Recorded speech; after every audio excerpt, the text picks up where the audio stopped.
Hey y'all, thanks for tuning back into Chickanic. Hope everybody's having a great week. You are probably watching this on Saturday, which means it's my birthday. Now, I'm not filming it on Saturday, it's actually Friday today, but yeah, turning the big 4 or 5 today. Today is muggy as all get out. It's super hot. Hopefully tomorrow we'll get some sun. I'd like to just be sitting poolside instead of working. But today I've got a commercial customer's Stihl MS362 that he brought in. He said it will not stay running. You can rev it up high, it will not idle at all, and just keeps flooding out. No, those are indicators that the saw might be burned up. First thing we're gonna do is take our HD endoscope, look inside the cylinder, and make sure she's good. All right, so this is one of my commercial customers' chainsaws, and he uses this thing every single day, so I really hope that it is not burnt up.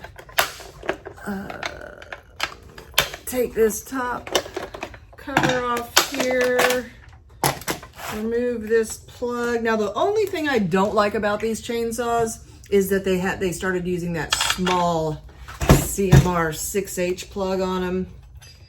I just don't get it. I don't know why they changed to such a smaller plug. If you're from Stihl and you have any idea of why they went from just a normal plug that has been able to be used in all the chainsaws in all the world for years and years, decades, and then went to this tiny little thing, let me know. Well, we're really dark, guys. We got a lot of carbon buildup on that, and it is moist. Okay, so let's look inside. I'm gonna break out my Depstech HD endoscope. Now I leave this one and the more affordable ones in the description box below. The reason I'm using this one is it's got the articulating end with the light. I mean, they all have a light on it, but this one, it goes whoop, whoop. So it's pretty sweet. So I do wanna make sure that my cylinder, or that my piston is down. It is.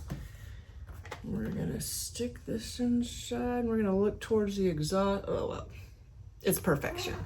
There really is nothing wrong with this at all. I mean, yeah, that looks perfect. There is definitely no signs of scoring. Not the issue. Now, this very well may not be the issue, but I've seen it a lot of times, even though it's not completely carboned up. Just that amount that is on it can make it foul out. You can clean this. I'm just going to go ahead and put a brand new one in, but I'm going to make sure that that's not the issue. Before I pop in that brand new plug though, I do want to check the fuel, make sure that we don't have a bad fuel filter or water in the gas. As humid as it is today, man, gasoline's probably sucking it in out of the air like crazy today. No, it's perfect. If you don't have any pipettes like this, I leave them in the description box below. Everybody should have some. That way you could always check your 2-stroke gas really quick, make sure that you don't have any water issues or debris.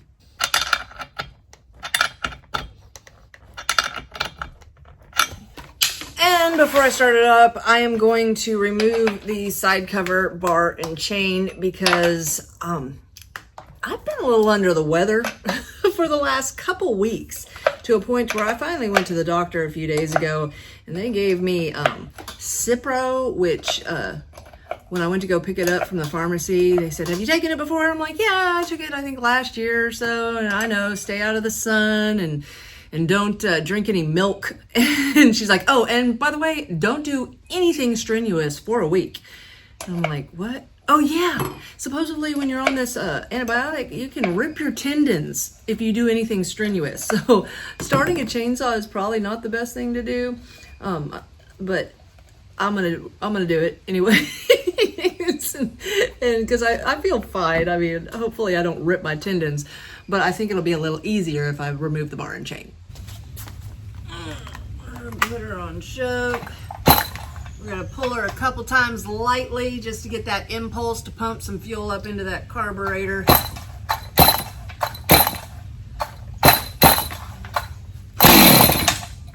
Like I said, works every time. We're gonna take her off choke.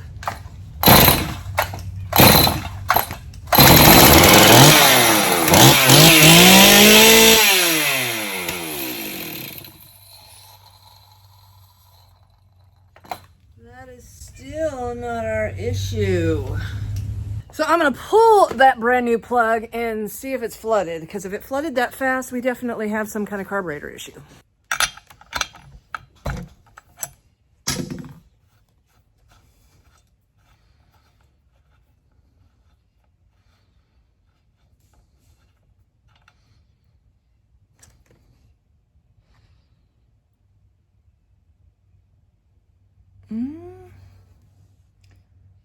No, I mean, it is not flooded enough to not run.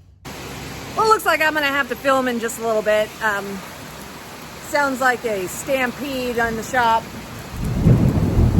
Yeah. All right, it slowed down a little bit. You're still gonna hear a little bit of background sound, but I gotta get to work. I did go ahead and remove the muffler so I could see what's going on inside and make sure that it wasn't full of gasoline. Now, although the muffler itself is completely dry, the exhaust port here looks like it's got a little bit in there. Yeah, it's a little wet. Now this one is a bit of a toughie because realistically this saw is almost brand new. We know the plug's good, we know the exhaust is good, we know the fuel is good, and the fuel filter's fine. It could be an adjustment. My customer, even though he is commercial, he does not adjust on his own equipment, and I doubt that his workers would either. There is still limiter caps on the carburetor for the high and low adjustment, so I'm pretty sure that they haven't been messed with. The throttle adjustment might have though, because there is no limiter cap on that one. Now, since we are getting just a little too much fuel while it's idling, I'm going to go ahead and turn in the throttle adjustment just a little bit to see if that might help. What that does when you turn it in is with the throttle that you give it while you're running it, every little bit of turn in that you do gives it a little bit more throttle. So that's a little bit more air that you're giving for that extra fuel. Now, on most of them, when you're adjusting your throttle, you're able to see how much it's moving the throttle lever on the carburetor. This one has a cover over it, so I have no clue. I went ahead and turned inward just to see how far out it was, and I did like a full 8 turns and it finally bottomed out. So I don't know if it was just out too far. I don't even know where I'm at right now. I'm just gonna go ahead, turn it all the way in, come out about 7 full turns. I'd have to look it up to make sure what exactly it is and go from there. If it still dies on idle, I'll keep going in until it stops just to see if I can make any difference with that idle.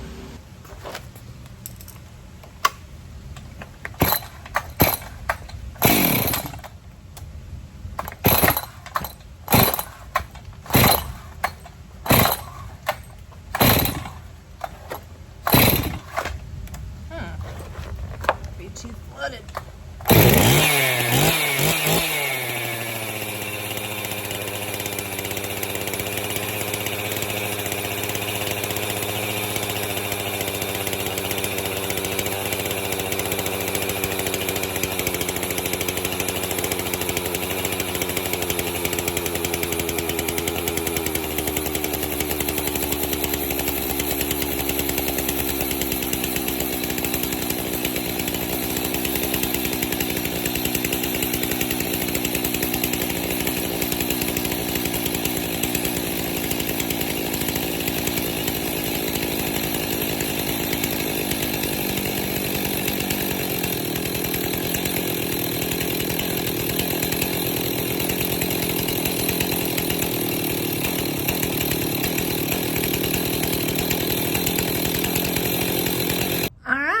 Stop for just a little bit so we can get over here in the light. Now, I usually do it just by ear, but I know y'all like to see it, so I broke out my Archer digital tachometer. I do leave them in the description box below if you want to get one.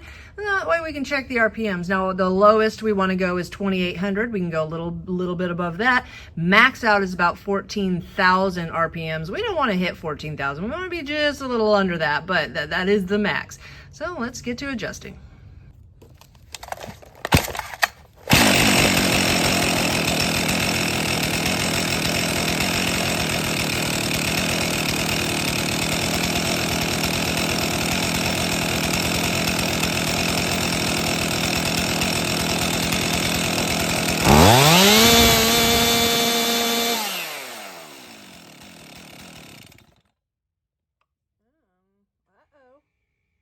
We got an issue.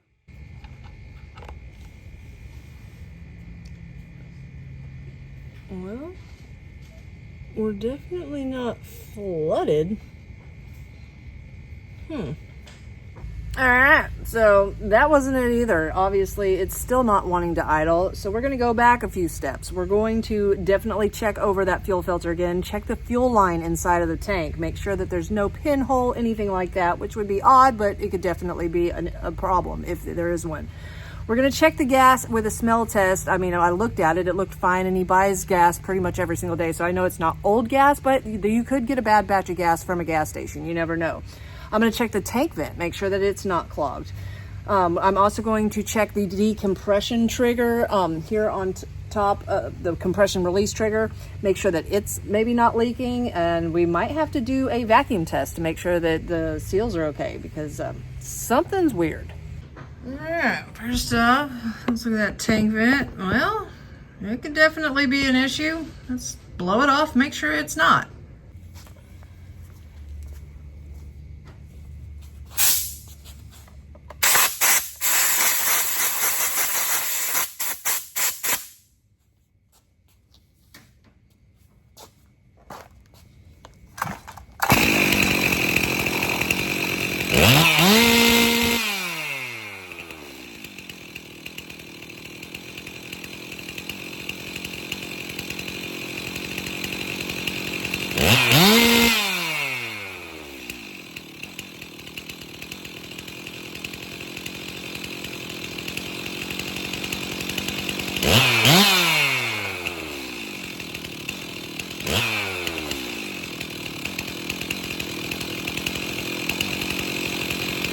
Well, she idled, but she doesn't have the bar and chain on.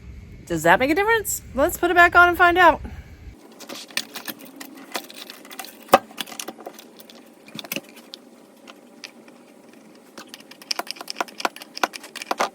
So guys, did you know that 90% of the repairs that you watch me do, I have absolutely no idea what's wrong with it before I dig into it. So pretty much you're following along this entire diagnosing process with me.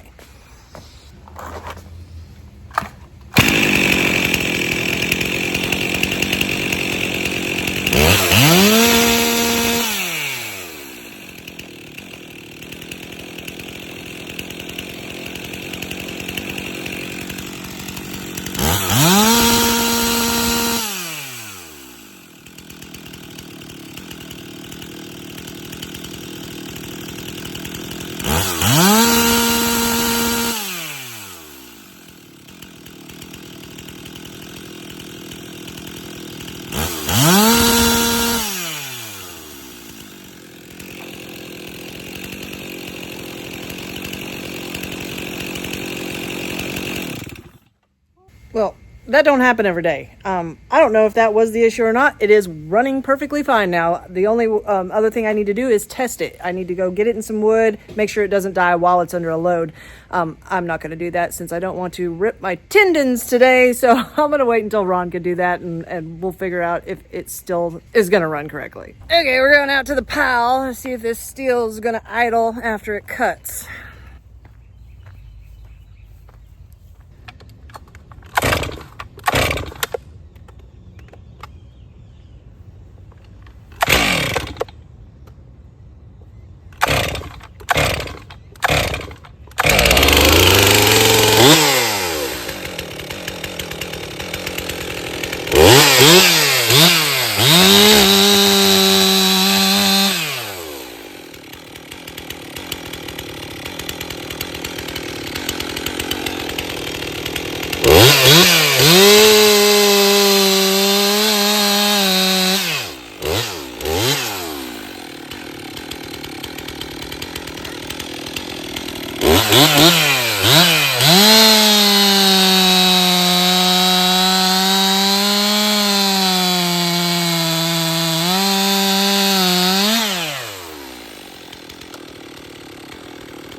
Guess it was the tank vent. I guess it was a tank vent. Huh, that's not every day. So we'll move on to the next chainsaw that he brought in. It says quit, won't start. We got a 372 XP Husqvarna, whatever you want to say. Let's see what's going on. Hopefully this thing ain't burned up. Okie dokie. First thing we're gonna do, I'm gonna just check this fuel. Make sure it's not a water issue, because if it was running fine and quit for no reason, that can definitely be it. No, fuel looks great. Let's take a look in here. Fuel line is attached to fuel filter. Yes. No debris. Looks good. Now, Husqvarna's, especially in the blowers, they're one of the top ones that a lot of times, if you have a machine that runs fine for like a period of minutes and it still has fire when it dies on you, but it does just die sporadically for no reason, Husqvarna is notorious for the fuel filters needing to be replaced. I don't know what the deal is, but a lot of fuel filters will last forever, but the way that Husqvarna's designed theirs, you need to change it out every once in a while because they do have issues with them. If it just is dying sporadically for no reason, definitely try a new fuel filter. All right, let's look inside the cylinder.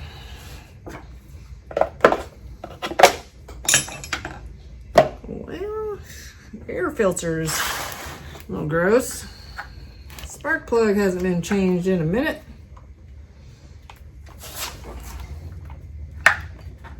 Ooh, that's on there.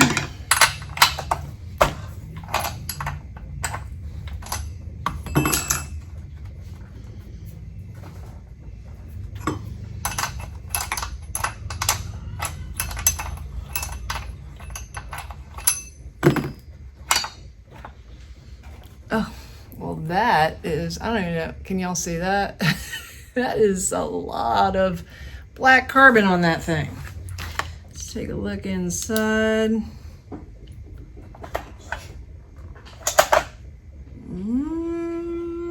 don't see any scoring. It looks very dry. Like it ain't getting no gash. But I don't see scoring. Let's get the endoscope down in there.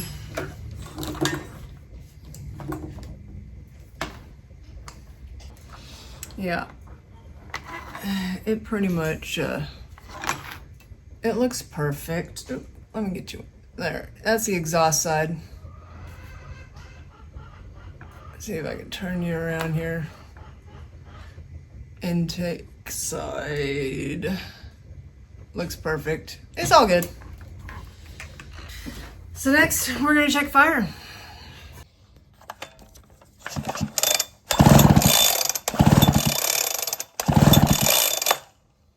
We got tons of fire. So yeah, we're gonna give her a little blow job here, put a fresh plug in her because that thing looks a little scary. Yeah, so put fresh fuel in her maybe. See if I can get her to start.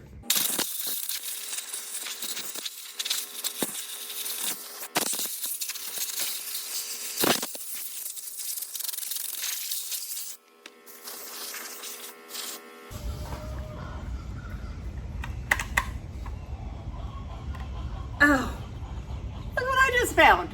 Oh, shoot. I went to go choke it, and the choke's not connected to the carburetor, so it can definitely be stuck in the choked position, which is making it not start. I don't know. I'm going to have to take this air filter off, get it back in there, and see what's going on.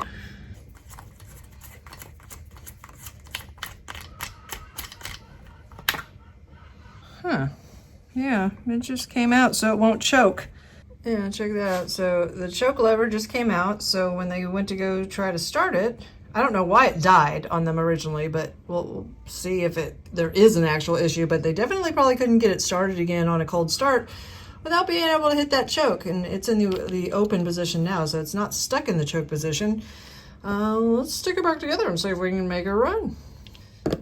So there is a hole in the end of this choke lever here, so I'm just going to see that's just like a compression fit, which, come on, get to where, you know, it's not blurry. I don't know. Anyways, I'm just going to stick this next to the hole, grab my pliers, and squeeze it in. Just like that. Oh, look at there. It works. Okay, do over. Can you see I'm melting? It is so humid today. Now, before I start it up, I am going to close the choke and blow all this yucky stuff off.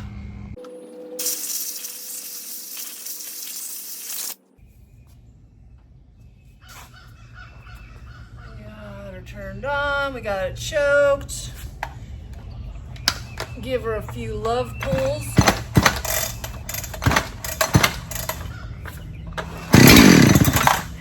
But it always pops off. I'm telling you, those few little love pulls.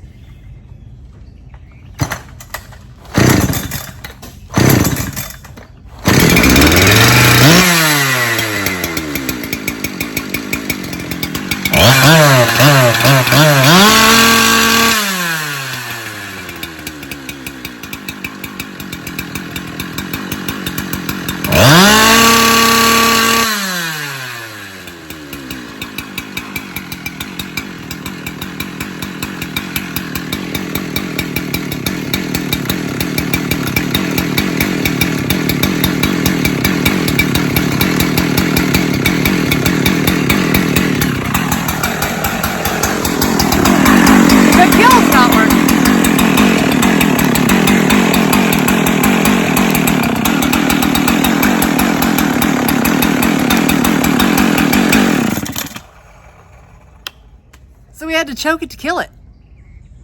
Huh, well, we can fix that. Well, she runs great, but she doesn't stop. So I'm gonna hope that it's still something simple. I mean, the repair itself was simple. This kill situation, sometimes it's simple, sometimes it's not. These kill switches do go out on the Husqvarnas a lot, so we're gonna go ahead and pull this one out. Hopefully it's just unplugged. Odds and probabilities, it's probably a bad switch though. So let's pull it and see.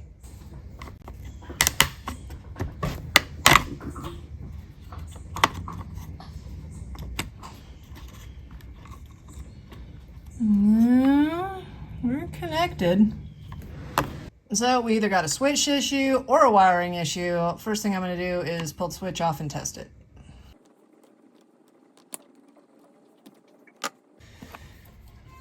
Okay. Let's see here. Hold this all with my two hands. We're in the on position. All right, okay. Off, and we're good. Well, the switch ain't bad, which means I gotta dig deeper. I'm gonna remove this side cover real quick,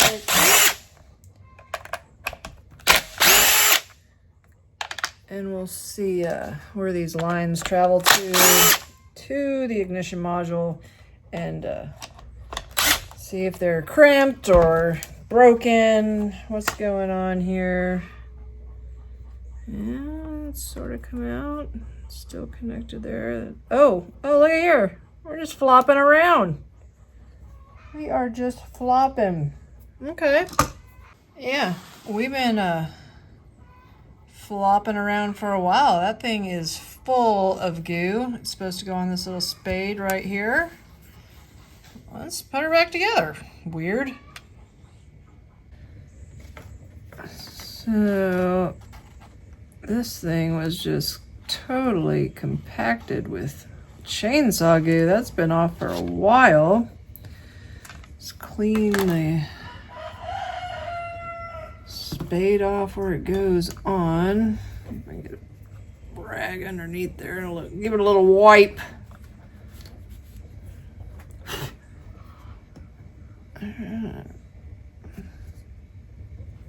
Well, I think I need to pinch it just a little bit. I mean, it was stuck pretty good, but I'm just going to give it a slight pinch. That way I know it'll stay on. But you got to be careful when you give it that slight pinch, because you pinch it too much and you know, you've gone too far, guys, and then you're never going to get it on. So I'm just going to give it a little bit. Just a little bit. Oh yeah, now we're on there. Cool.